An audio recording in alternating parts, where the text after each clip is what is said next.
The three prime entities. Inward in the heart inquiring keenly, who am I? The seeker vanishes, and Shiva alone shines clear. When the avid beholder does not exist, it would be madness to say that the world beheld exists. When in this wise both I and world are gone, Shiva as bright awareness shines alone. This flawless truth of one without a second, how or by whom is it to be known? If, like the Lord, the world and I were real, His wholeness would be flawed. Unless we grant that God could be divided, the world and I can never claim reality. If the glossy jiva could exist and function on its own, apart from being, the sage's ultimate teaching that the jiva's actions are all Shiva's would be a concept merely, not authentic truth. When the projector's light is lost, in broad daylight the pictures vanish. Even so, when the mind's bowed light is lost in pure awareness, the false, grand show of jiva, God, and the world disappears. Though thus reality is one, all schools concede at first three primal entities, God, jiva, and world, because the outward-looking mind, discursive, cannot straightway face the unity of being. Veiling, the Lord's compassionate grace. The Lord's compassionate grace, it is that dark oblivion hides from view our countless former births, each filled with griefs we suffered and inflicted.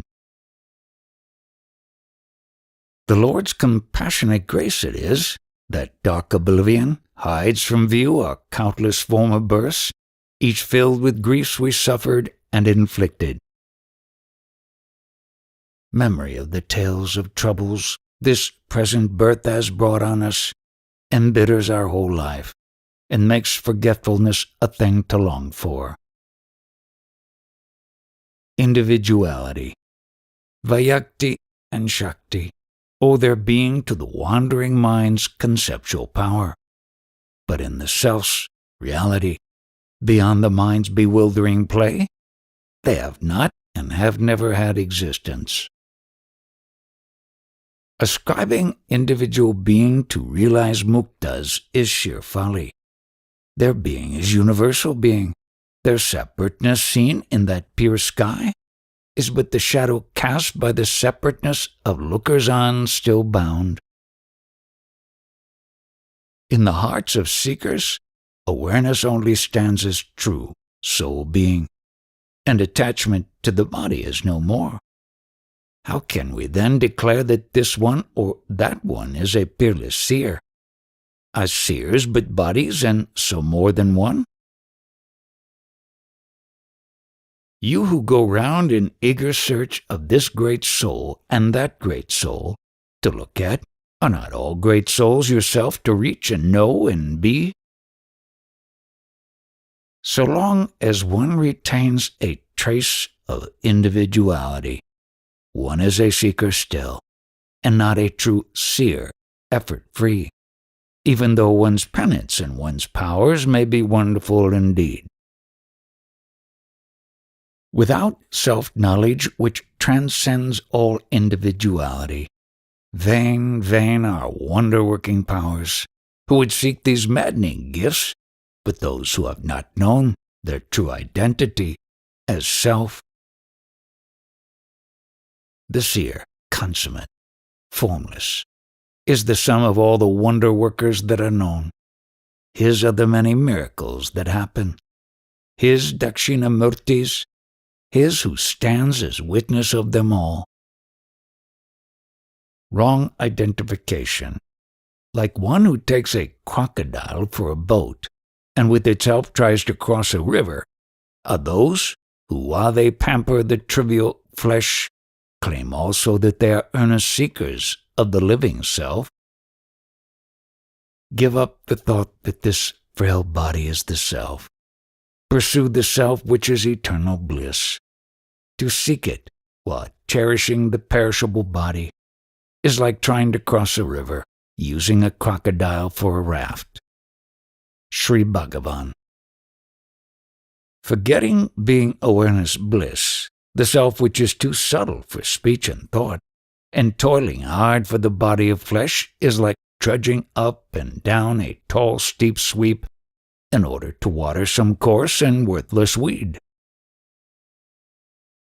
Those who desire and like and live the trivial life the ego knows reject as if it were unreal the natural life of infinite bliss, within their own hearts, ever present for their enjoyment. Those who forget the harm the false world there before us does, and cling to it as real and comfortable, mistake, alas, a floating bear for a boat, only to be crushed and drowned in the sea of births. As one mistakes the goings and comings of the vehicle as his own, the fool, not knowing his true being as the self, suffers the shocks of the jiva's poor samsara life. When will the fool who thinks the body and the world are permanent and clings to them find peace? Only when this folly leaves him, and he trusts and like a limpet clings to that, the self within, thenceforward he shall never know more pain. Those who enjoy the ego's life of false phenomena perish and die. The state of grace, supreme awareness, the life lived in self-being, this alone is bliss worth seeking. The Pandit. Why do people call me learned? What is the mark of real learning? Learning that all garnered knowledge of things is empty ignorance, and that true knowledge is the search for the knower. He who by questing inward for the knower has destroyed the ego and transcended so-called knowledge abides as the self. He alone is the true knower, not one who has not seen the self and therefore has an ego still. Those who, learning to forget completely all objective knowledge, turn inward firmly and see clearly the truth, abide serene.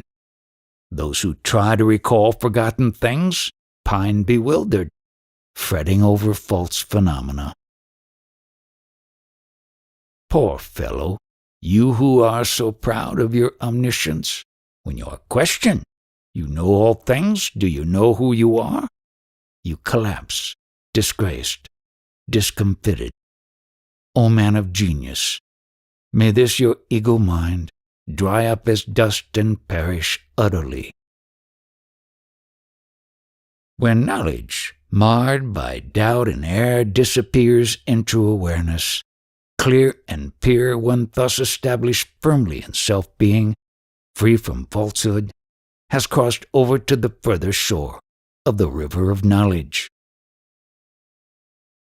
He who, his ego gone, knows as it is I, the first person, subject substantive, combined with am, the predicate of being, he alone is the true honest knower. The poet. May the poet who might have debased his tongue by uttering praise of mortals feel penitent, resolve henceforth to sing of God's greatness alone, never of a man's vile estate, and live a noble life. If, gaining by the grace of God the gift of poetry, one fails to dedicate it to the Lord, but uses it in praise of men, one makes the goddess poetry a prostitute. True poetry springs only from the calm heart's clarity, which follows the elimination of the ego by inward search and finding out that none of the five sheaths is I. The futility of mere learning.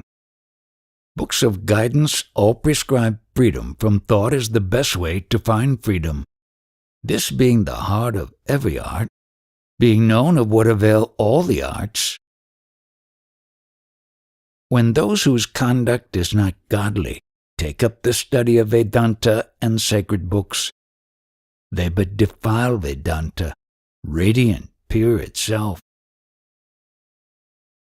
The burden of the learning borne by folk who dally in fleeting flesh does not serve to starve the ego or draw one inward to the heart, where ever-present grace abides. Is not this burden purposeless, like the goat's ever-restless beard? Unless by one means or another mind dies out and certitude from true self-recognition comes, the knowledge which mere learning brings is like the horse's horn unreal. Of the ever unsteady ego, eddying like the wayward wind, the source, the still heart, is alone the final home of rest.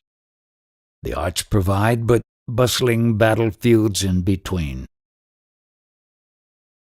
Those keen and skilled in self-inquiry, who, giving up the exhaustive Veda and Agga and Agama books, search inwardly, only they gain clarity and shake off root and branch desire for trivial objects. Though ardently we study works immaculate of radiant wisdom, yet as through meditation we make these gains our own, we must forget and leave behind what once we learnt. Truth of Vedanta. Those who know nothing but sense pleasure, to ruin and destruction doomed, resent transcendence of the senses, and call this fresh and fruitful wisdom dry Vedanta. The experience of Vedanta comes only to those who are utterly without desire. Far, far it is from those who still retain desires. For such the penance is prescribed of longing for the Lord who knows no desire, so as to end forever all desire. The course of prarabdha.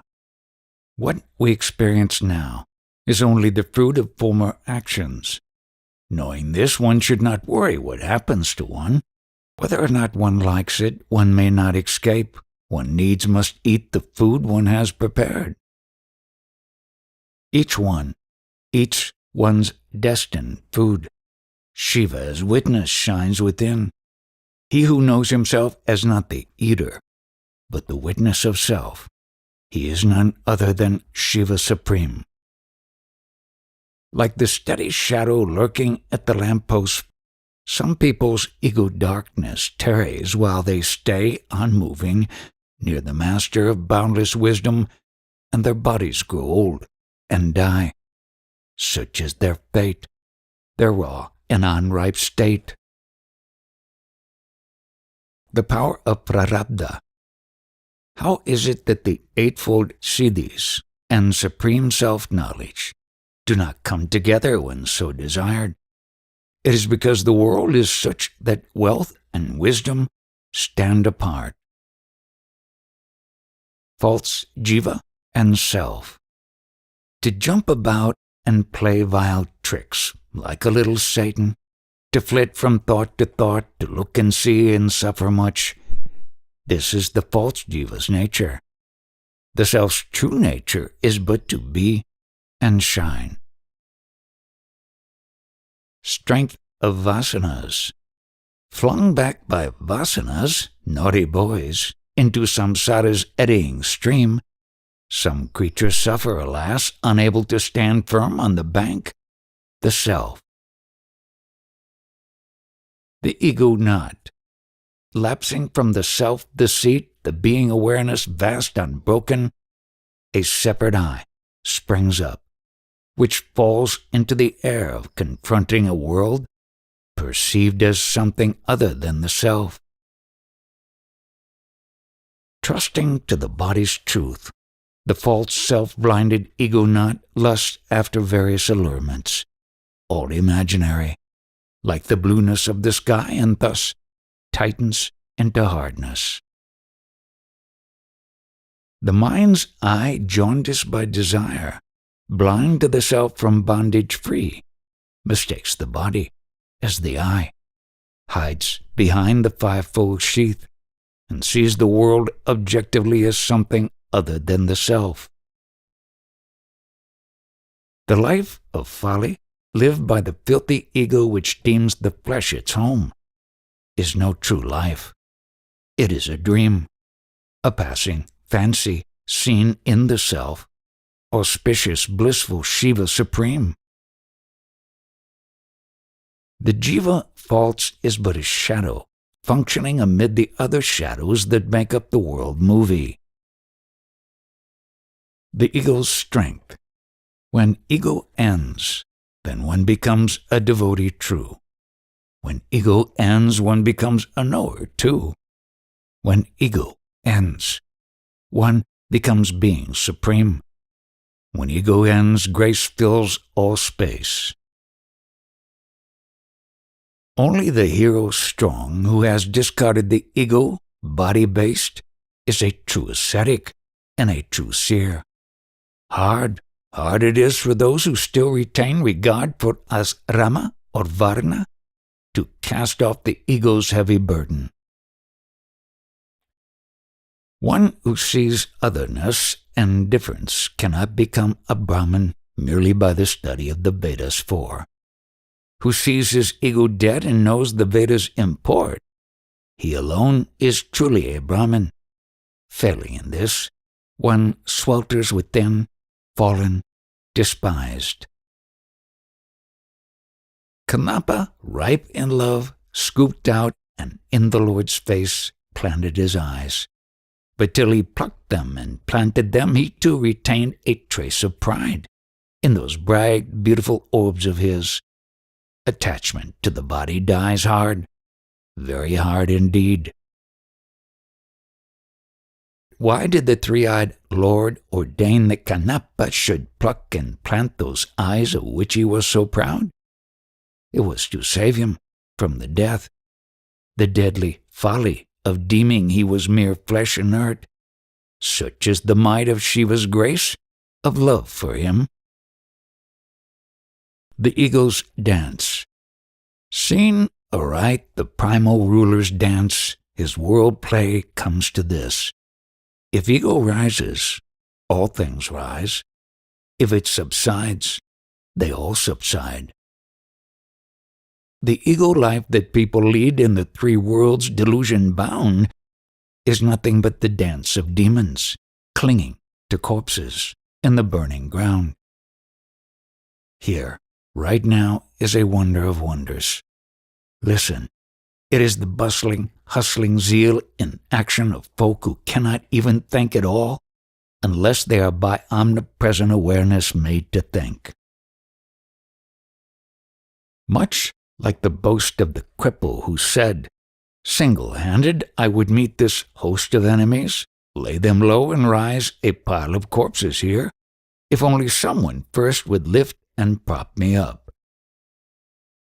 The madcaps who forget that they themselves are by great Shakti moved, and busily gather thaumaturgic powers, are like the cripple who claimed, "If someone would but lift me up, I would scatter these foes, I would." Sri Bhagavan. If even the wind god could not stir, alas, the flimsiest wisp of straw, nor the fire god burn it, how can one, with one's own separate ego strength, do anything at all? With knowledge by illusion veiled, staggering under a load of sin, blind and unseeing the supreme, the egos play their comic role like figures on the temple tower.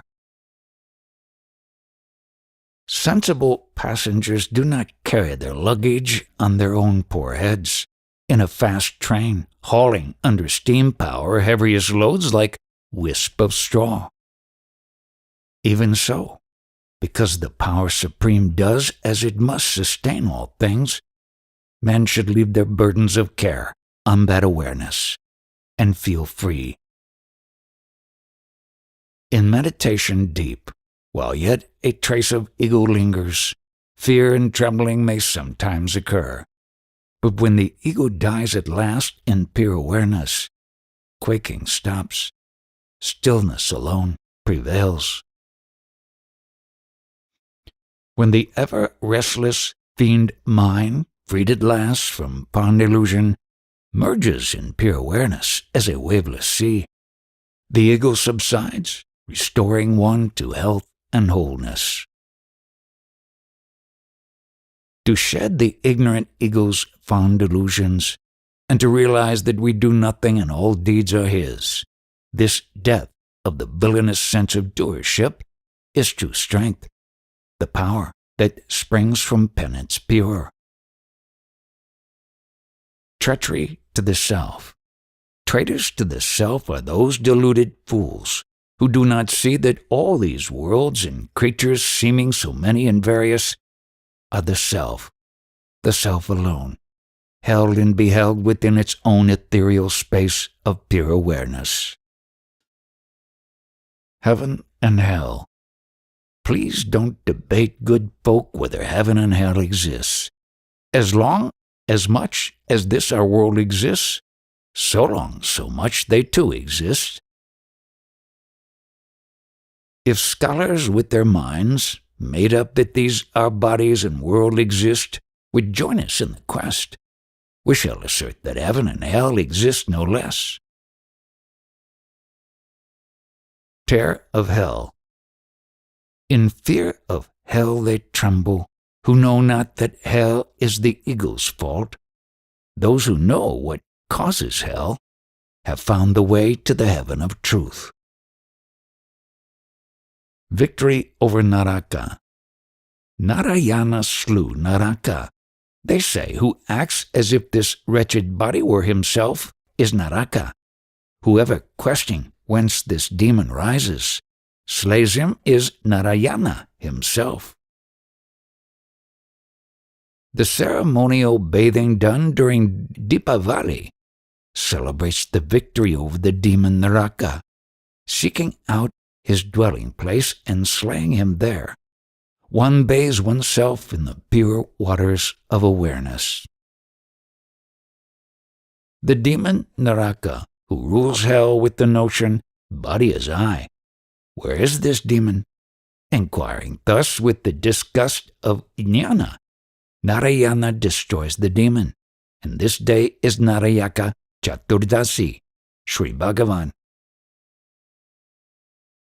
Searching out and slaying Naraka, who wallowed in the putrid body of flesh as I, and the resulting dawn eternal of the self, this is the festival of light, Deepavali.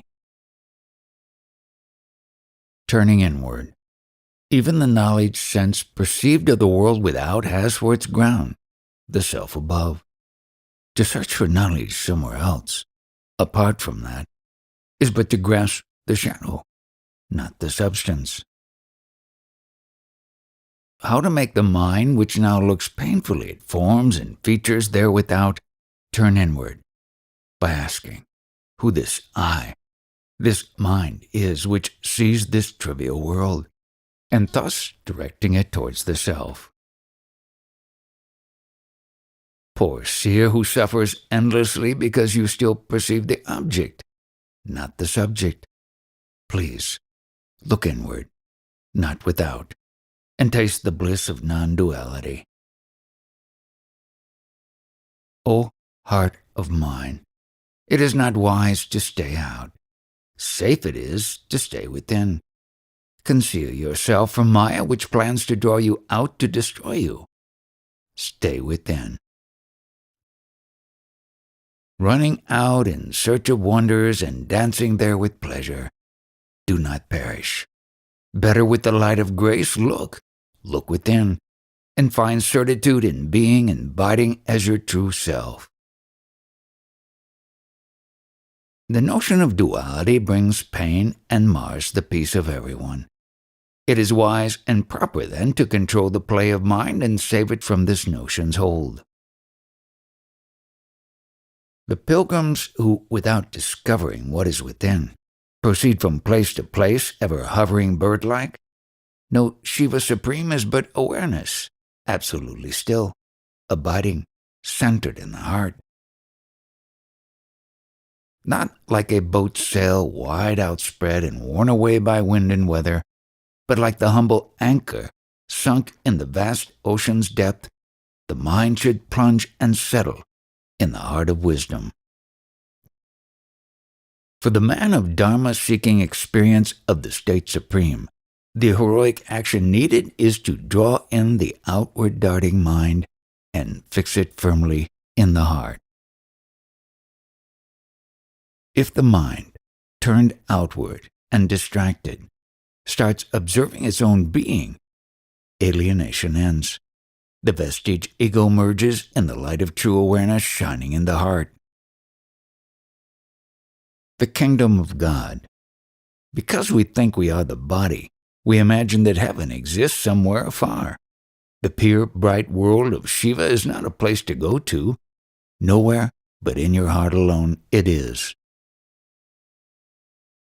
Providing space for that bright world of Shiva and lighting up its marvels, you alone are the self-luminous perfect being. To know it, know yourself. Within you is the kingdom of the Lord. The light of being, bliss infinite, transcendent, vast, bright, seeming new, that wells up in devotees' hearts when still, serene, intense. This is Shiva's heaven so dear, so rare. Shivahood. When the distracted and bewildered ego mind and the last trace of difference having ended, life becomes a natural state of perfect purity and peace. One lives in Shiva as Shiva himself. When the alienating ego ends and merges in the heart's awareness, all false concepts disappear. What is known as Shivahood is the supreme state, pure awareness. All-pervading, all-transcending, subtle, auspicious, and eternal is God. When the once wandering mind, merging in its own source, is cleansed, corrected, and made clear, this state of pure awareness is Shivahood. They say that Hara gives to Jivas knowledge, while Hari gives them heavenly bliss. But since firm awareness is both God and heaven, Hari and Hara are one and the same. Shakti and Shiva. The self, the whole soul source of Shakti Supreme, the power of thought, that self, the primal being, the heart alone, is Shiva pure, the dweller in Tile. The bliss supreme, on tasting which the mind will cease from further search, the heart from which a copious spring of ever-fresh experience flows, this heart of bliss eternally chanting, this is Shiva. His mind is for the devotee, the coward maiden, with true love intoxicated, the heart which kills the ego as the bright red flame draws and destroys the moth, is Krishna, Lord of the gopis. Know well that perfect selfhood, peace serene, all thought in stillness lost, identity with being awareness, this alone is pure Shiva Puja. Beyond his destined span of years, Markanda lived, defying death. Worship of Shiva, the death of death, wears out and snaps the strands of time. What is Shiva worship? Seeing his bright presence in the elements 5, sun, moon, and every living being, prompt response and service apt to these amount to Shiva worship, excellent and ever fresh. When the imperfect jiva bows his pride head at the feet of God, it means the overcoming of I, the individual self, by Shiva awareness. You do not feel the secret melting power of image worship and so condemn it. Why then do you cherish this flawed, crawling body, mistaking it for you? sacred ashes. When the ego false with ancient memories laden is burnt up in the fire of pure awareness, the remnant ashes manifest mere being, true form of the Supreme. The King of Grace, the sovereign seer, assumes the Guru's form and kindles through his unspoken word the fire of pure awareness, which calcines in the heart's crucible the cow dung of the covering self to ashes, his great gift, the ultimate bliss. Those who on their bodies wear such vibhuti are the noblest in the wide world, for this vibhuti, this wondrous thought-free pure awareness, is the sole infinite true being. Those who desire and strive for this vibhuti are themselves transformed into such being. Take it then, vibhutis, the ego's death and the attainment of self-being as awareness. The red auspicious mark adorning a woman's forehead signifies the flame of knowledge which consumes heaven, earth, and the nether world, as the inert ego, introverted, turned towards the self and burns. Riding the bull. 'Tis said that Shiva, for his service, chose the bull and other creatures. This is to give us step by step the basic attitude that all forms we see are forms of God. Shakti and Shanti. There is no deed too hard for soul force to accomplish. The soul force is the power of love divine. To say that numbers of weapons can do what soul force cannot is but the folly of reliance on the body vile. The truth they know not who assert that power and peace are different things.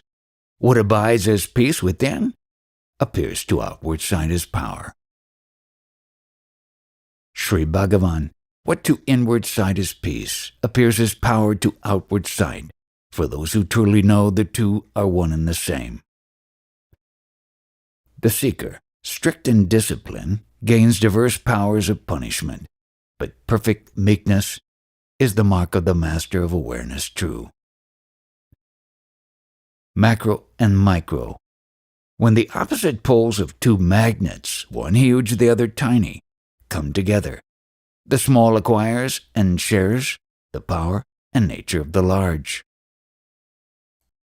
The seeker, strict in discipline, gains diverse powers of punishment, but perfect meekness is the mark of the master of awareness true. Macro and micro. When the opposite poles of two magnets, one huge, the other tiny, come together, the small acquires and shares the power and nature of the larger. Desire for thaumaturgic powers, siddhis.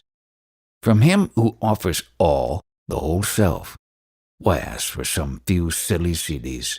From a generous patron, why beg for some old, stale gruel? Who, having reached the sage's feet, that world of infinite awareness, would pray for siddhis? In high heaven, where nectar flows in plenty, who would ask for old, sour gruel? All siddhis flock together and come to those who are aflame with God-love, but then their minds, absorbed like food in God's own feet, have no desire for siddhis. If a seeker after moksha sets his mind on miscellaneous siddhis, bondage tightens as the roots of ego swell in size and strength. From Sri Bhagavan, peace of mind is moksha ever present. Siddhis arise from movements of the mind. How can those who hanker after siddhis know moksha's bliss, the stillness of the mind? That you, the self, ethereal being, pure awareness, should become a body with hands and feet, and deeming it eternal should dance about, this indeed and nothing else is the great miracle. Mukti splendor. The attainment of our true being as awareness. This is the real so-called siddhi attainment. So-called siddhis, eightfold powers, miraculous. all belong to the bewildered realm conceptual of foolish minds. True immortality. Unfailing immortality accrues only to those who have destroyed the ego, whose demon dance obstructs the vision of the precious truth that we are ever perfect being, awareness, bliss. Imagining that this newcomer, the body, is oneself, one thinks that one is born and that one dies. The moment this delusion goes, one's own true immortality is gained. Death is nothing but the fond delusion that this newcomer, the body, is oneself. When the ego, the clinging to delusion ends, the ensuing bliss of true awareness being one with a second this only is immortality. Believing that the body is oneself, one dreads the body's death, inquiring, what dies? Who am I? One dies into the self. How else? But through the ego's death can one gain immortality. True clearness, freedom from the mind's ripples and shadows. This alone is ever-fresh immortality. By this awareness pure, by this alone, and by no other means, can death, a mere illusion, end. Elixir for immortality. Only by courtesy is the body vulnerable and born to die, called an entity substantial. The sole reality, the only thing permanent and ultimate, is self-awareness. That alone is self-awareness, that alone. When the ego irrepressible returns at last to its own source and merges in it, the self-awareness shining clear, distilled and pure, is the elixir true, assuring health and wholeness, ever enduring. Body preservation. The body is the prime original malady, the mother of all other maladies. To labor hard for body's permanence is wasting water on desert sand, or welcoming and cherishing, not dreading, a disease. Loving the false, venomous ego, the source of every dire disease. Fools for their body's preservation perform untiring tapas as if one should take medicines to aggravate an ailment. Instead of resting in consummate mauna, won by tapas pure, to strive to stabilize the body is impensate, folly, like longing and struggling hard to pile up poverty. For minds enlightened and mature, this life of ours is false, conceptual. Prolonging it seems meaningless and without purpose. Of non-attachment, O hero stern, intent on tapas, do the world's praise and worship its eager prayers for your favors. Please your heart. Know that these are but Maya's golden baits spread out to entangle you. Some fortunate through former deeds naturally disdain the pleasures of this world and the next. To these alone does true awareness come with ease. Knowing well that bliss serene is found in being the self alone, and not in this illusory life, seek and attain the final heaven of grace, the state of Muna, pure awareness. Forsake me not, my friend, detachment. Ever let me call you mine. For you destroy the densest darkness, the darkness of desires, kindling the flame of knowledge. Friendship even with the fiend one cannot end, and you, my friend, detachment, ever you ward off evil from me, and keep me bound to enduring truth. Such is your virtue. Estrangement from you would be worse than all the world's hostility. Whatever notion may arise, never to let live or grow, but to turn it that very instant, firm and stern, back to its source and merge it there, this is robust, intense detachment. From the mind's fortress held by foes, innumerable memories one by one they issue. With the wonder weapon of self-inquiry, slay each thought as it comes out in the open, till at last you have retrieved the citadel of your own heart. Awareness is detachment. Awareness, clear and pure, is nothing but seeing the world as nothing other than the perceiver. Mind indrawn and planted in the heart, deeming this world as a mere seeming, not an object, is detachment. Mind's puissance. Even as a piece of glass acquires redness from the red flower near it, chit, awareness pure, becomes chitta, the mind, by imposition of sense impressions. Remove this ta, and the chitta becomes chit again, awareness pure. This ta then stands for maya, mere illusion. Inner purity. The world's bright objects manifold, please only to bring grievous evil. Unlike these, inner purity alone has beauty true. And hence the wise regard and marvel at the sage, the living embodiment of truth, as God made manifest here on this earth. Seeing outward beauty and not inner leads but to ruin dire. It is like the moth desiring the bright flame, or like the cobra mating with the viper. Of death.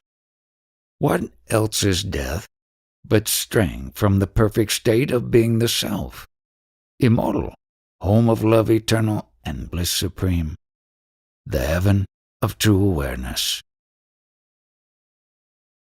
Through the Guru's grace by service earned, learn why we are born and why we suffer. Alienation is the cause. Cling firmly to the self, abide there, and ennoble your life. Locus of life. Because the heart from falsehood free is the jiva's true home, there too dwell the vasanas. If these keep burning in the brain, not in the heart, then they must die too, must they not, when the brain dies? Since both the serpent flame ascending and the nectar stream downflowing seek but the heart, this is the fount of nectar from the mind divine, and the fierce serpent's maddening power. In whichever chakra one believes the self is present, there seems to be. Such is the power of thought. But the soul center, where the I arises and subsides, is only the heart which we extol. Whoso ignores the heart, the home of every mode of being, and thinks the I is seated in some other center, merges in that center for a while, but misses true self-knowledge, bliss eternal.